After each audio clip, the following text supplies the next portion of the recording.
তো hey guys, কেমন আছো তোমরা? ভাই তোমরা রাজন ভাইয়ের সঙ্গে কি শুরু করলা? এটা কি আর বলবো, আমার অনেক খারাপ লাগতেছে। তোমরা সবাই তার লিঙ্ক দিয়ে অ্যাকাউন্ট খোলা বন্ধ করে দিছো। এখন তার কোনো ইনকাম হইতেছে না। সে শুধু গাড়ির শোরুমের ভিতরে যায় এন্ড ভিডিও করে। শুধু শোরুমের ভিতরে না, একবার দুবাই গেছিল, দুবাই যায় অনেকগুলো গাড়ি দাঁড়িয়ে থাকতে দেখে সে ভিডিও শুরু করে দেয়। শুধু দুবাই না, বাংলাদেশের রাস্তায় কোনো গাড়ি দাঁড়িয়ে থাকলে সে ভিডিও শুরু করে দেয়। কোনো জায়গায় ঘুরতে গিয়ে দামি গাড়ি দেখলে সেখানেও বসে ভিডিও শুরু করে দেয়। এমনকি কোনো জায়গায় গাড়ি পার্ক করা থাকলে ওখানে গিয়েও ভিডিও শুরু করে দেয়। তো তোমরা তার সাথে এমন করতেছো কেন? যাও গিয়ে লিঙ্ক দিয়ে অ্যাকাউন্ট খুলে ডিপোজিট করো। কিছু পাও বা না পাও, হোক আমরা শিওর পাবা। তো ভাই, এটা আমার অনেক আগের ভিডিও ছিল।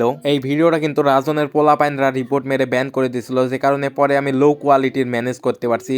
যে কারণে নতুন করে ক্লিপ ম্যানেজ করতে গিয়ে আমি রাজনের টিকটক আইডিতে ঢুকি এন্ড তারপর বিশ্বাস করেন রাসেল ভাই, স্ক্রল করতে করতে করতে করতে আমার হাত ব্যথা হয়ে গেছে। এত বেশি টিকটকের ভিতরে এই ভিডিও আপলোড দেয়। আজকেও সে পাবলিক গ্রুপে দেখলাম সিগন্যাল দিল, ভাই বিশ্বাস করো পরপর 7-8টা লস করাইলো, পরে এর $16,000 লস করছে। এন্ড এর মতো সাপ্রিদের কাছে গিয়ে যাদের কিন্তু ডলার লস হয়ে গেছে তারা আমাদের পাবলিক গ্রুপে জয়েন করো, কারণ আজকে কিন্তু আমরা 3 জনকে $10 করে গিভঅ্যাওয়ে করব। সো সবাই জয়েন করো পাবলিক গ্রুপে।